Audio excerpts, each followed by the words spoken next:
मेरा एक विषय है, वह है परवरिश। है तो बहुत छोटा सा शब्द, लेकिन इसके जो मायने हैं, इसकी जो गंभीरता है, इस शब्द का जो अर्थ है, उसको समझने में शायद हमें बहुत समय लगता है। आज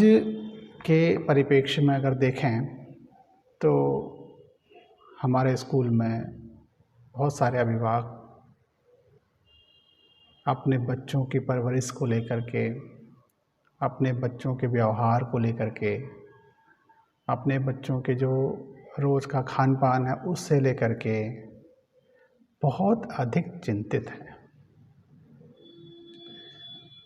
किसी को समझ नहीं आ रहा है कि उनको क्या करना चाहिए।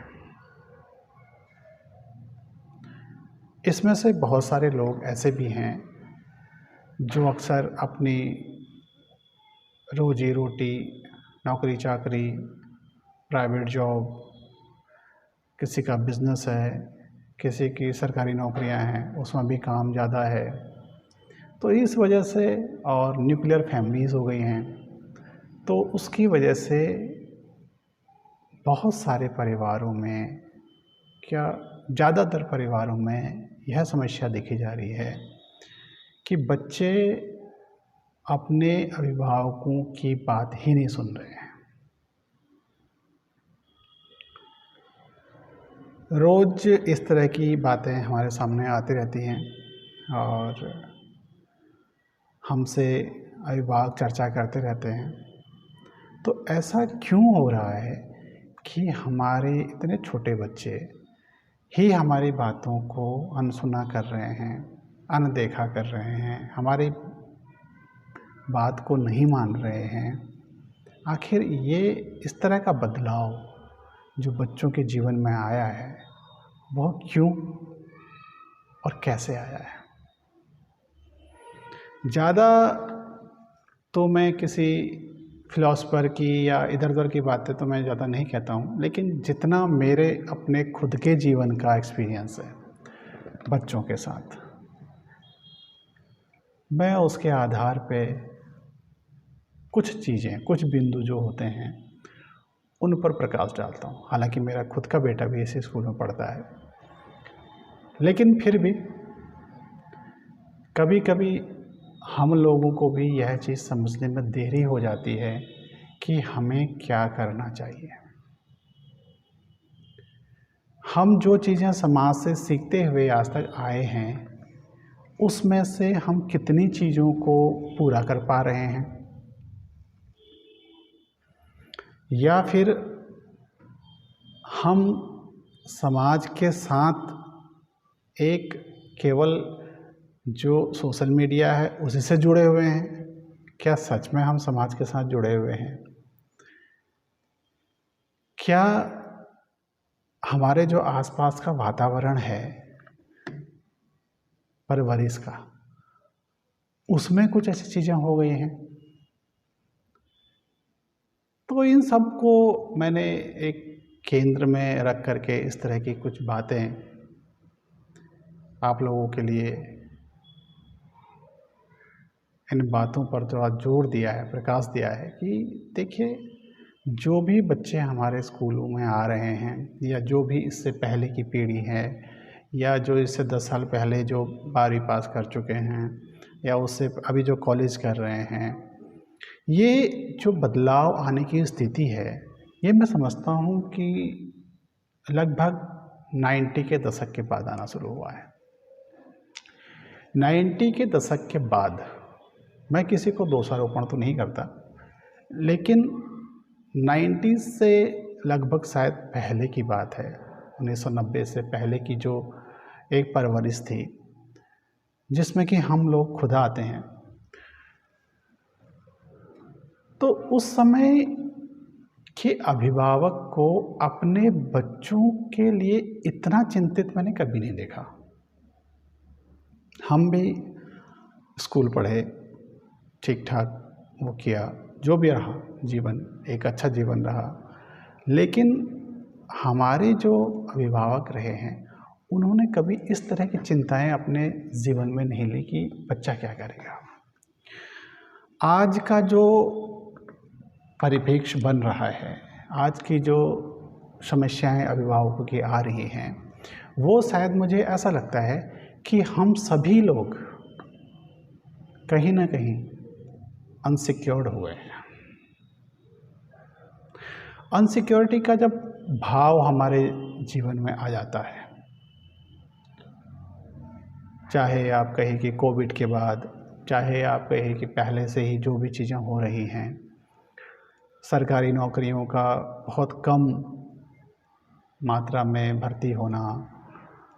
और बहुत सारे बदलाव इस बीच में आना, कॉरपोरेट का ज़्यादा लोगों द्वारा जो भी चीज़ें हैं अपना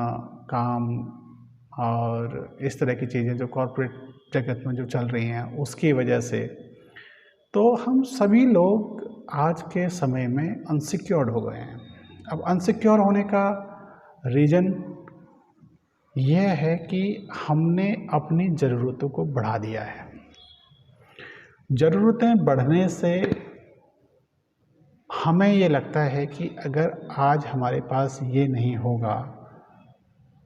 तो हम कल का जीवन कैसे जिएंगे। बस मुझे लगता है कि इसी एक भागदौड़ के जीवन में हमने अपने बच्चों के लिए कहें, चाहे उनकी परवरिश के लिए कहें, चाहे हम किसी भी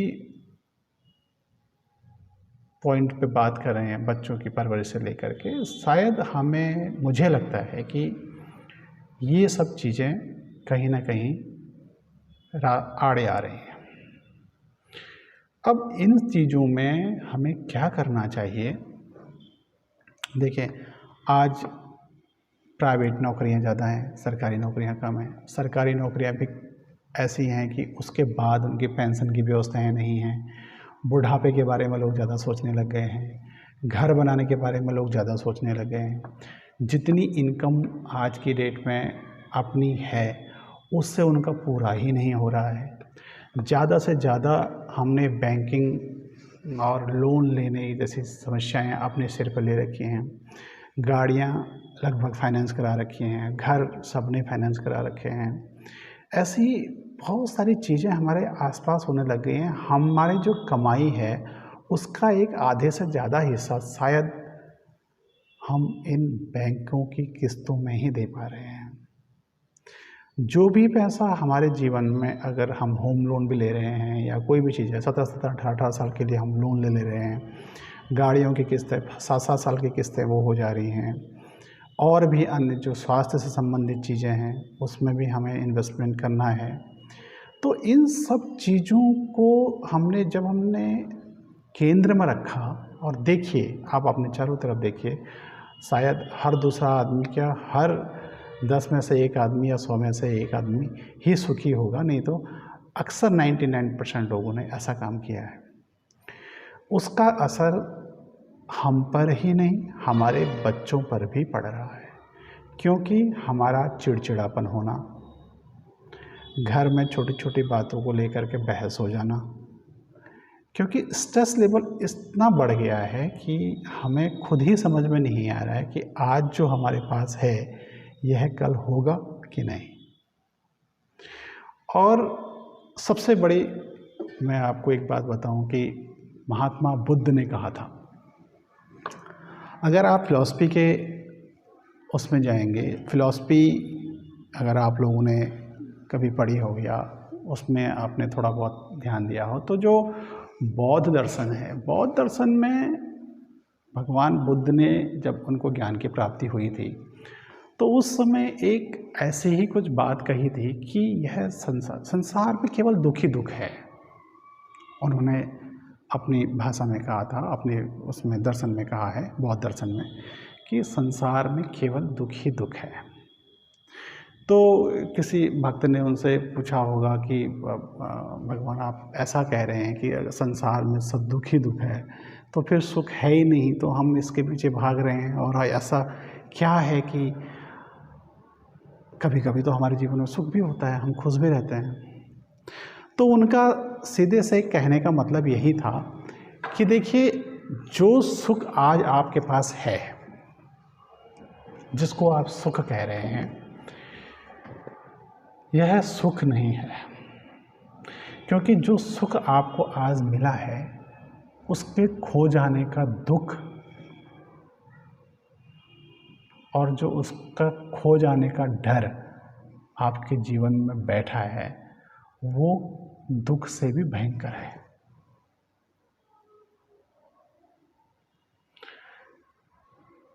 तो ये बात बौद्ध दर्शन में पहले से ही ये बातें हैं, और कई दर्शनों में इस तरह की बातें हैं। सभी कहते हैं कि संसार दुखमय है, हम उसमें इस तरह की बातें, तो बहुत सारे दर्शनों की बातें हैं, बहुत सारी वेदों में उसमें लिखा हुआ है कि संसार एक दुख है। लेकिन हमारी उम्मीदें इतनी बढ़ जा रही हैं, जो हमारे पास है हम उससे खुद सेटिस्फाई तो कभी होते नहीं हैं, और हमारी जो है अपेक्षाएं बहुत ज़्यादा हो जा रही हैं, और यही अपेक्षाएं हम अपने बच्चों से रखने लग गए। हमारे माँ बाप ने हमसे अपेक्षाएं ज़्यादा रखी, और हमने अपने बच्चों से अभी से अपेक्षाएं रखनी शुरू कर दी हैं। इस स्कूल में एडमिशन कराना है, यहाँ पढ़ना है, फीस है, ये है, वो है, दुनिया भर की चीज़ें हमने ऐसे देखनी हैं जैसे कि हमारा बच्चा अगर प्ले से स्कूल में जा रहा है या नर्सरी से स्कूल में जा रहा है, तो वो पता नहीं स्कूल में क्या सीखेगा। हम इसके बारे में नहीं सोच रहे हैं कि उसको कितना सीखना चाहिए, क्या सीखना चाहिए, उसको फ्रीडम देनी चाहिए, नहीं देनी चाहिए, कितना क्या देना चाहिए, क्या। हमने इन बातों को लेकर के कोई चर्चा या कोई हमने सोचने का, हमने बस सिर्फ हमने बच्चे को अच्छे स्कूल में डाल दिया, और उसके बाद हमारे बस उसे खाने पीने और इस चीज़ों में कोई कमी ना हो, बस यही हम सोच के चलते हैं कि हमारी परवरिश बहुत अच्छी है। लेकिन इसका गलत इम्पैक्ट भी पड़ रहा है। सिर्फ खाना देने से, अच्छा पहनने से, अच्छा रहने के लिए देने से, और उसको घर में सारी सुख सुविधाएं दे देने से, बड़े स्कूल में उसका एडमिशन करा देने से, और जितनी तमाम चीज़ें जो हम जितनी अपनी तरफ से हम जितने भी चीज़ें कर पा रहे हैं अपने बच्चों को लेकर के, अगर हम ये चाहें कि इन सब चीज़ों से ही हमारे बच्चे की परवरिश बहुत अच्छी हो जाए, तो ये हमारी बहुत गलत अवधारणा है। बच्चों के लिए जैसा हम अपने बच्चों के प्रति चाहते हैं कि वो ऐसा बने, उसके लिए हमें कुछ चीज़ें तो स्वयं भी अपनानी चाहिए। जब तक हम अपने घर में ऐसा माहौल नहीं बनाएंगे, तब तक चाहे वो बच्चा किसी स्कूल में पढ़ रहा हो,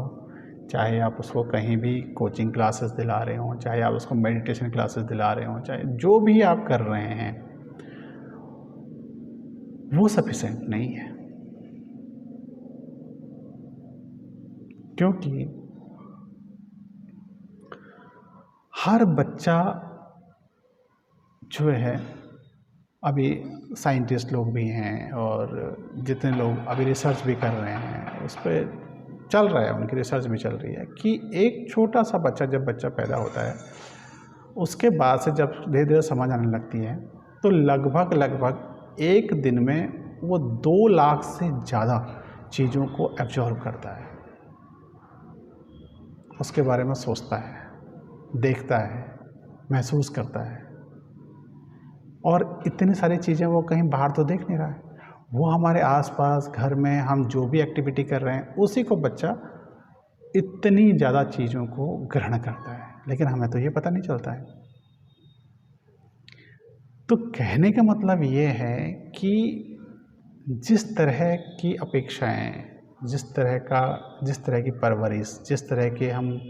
बच्चे को संस्कारी बनाना और ये सब चीज़ें करना चाह रहे हैं, उससे पहले इन चीज़ों पर हमें विशेष ध्यान देने की ज़रूरत है। मैं आगे भी इस विषय पे स्पेशल कोई वीडियो बनाऊंगा कि पहले से जो बच्चों की परवरिश होती थी, वो गर्भधारण से पहले ही 3-3, 4-4 साल पहले से ही ऐसा माहौल घर में बनाया जाता था कि उस घर में एक ऐसा बच्चा जन्म ले कि जो उस कुल का नाम रोशन करे। वह सिर्फ़ और सिर्फ़ अगर हम ये समझें कि हमारे बच्चे आज अच्छी कमाई कर ले रहे हैं या बहुत अच्छा पैकेज मिल रहा है उनको और बहुत अच्छी सैलरी ले रहे हैं, बहुत मल्टीनेशनल कंपनियों में काम कर रहे हैं और देश विदेश की यात्रा कर रहे हैं, ये पैसे कमाना और परवरिश करना, इसमें ज़मीन और आसमान का फ़र्क है। एक अच्छी परवरिश के लिए कहीं भी पैसा, धन, दौलत, ये सब चीज़ें काम नहीं आती हैं। फिर हमें अपने ग्रंथों की तरफ, अपने वेदों की तरफ, अपने उपनिषदों की तरफ, अपने जितने भी हमारे पास पुराण हैं, हमारे धर्म हैं, दर्शन हैं, शास्त्र हैं, इनकी तरफ आप जा कर के देखिए। कभी राम, कभी कृष्ण, जो हमारे आदर्श रहे हैं, उनके पास इस तरह की धन दौलत की कोई कमियां नहीं थी, लेकिन उनकी परवरिश जो हुई है वह गुरु आश्रम में हुई है। तो हमें यही बस सोचने की ज़रूरत है कि क्या हम भी इतने अपने बच्चों के लिए, उनकी अच्छी परवरिश के लिए जागरूक हैं अथवा नहीं। यह बड़ा सोचनीय विषय है और इस पर हम आगे भी चर्चा जारी रखेंगे। धन्यवाद।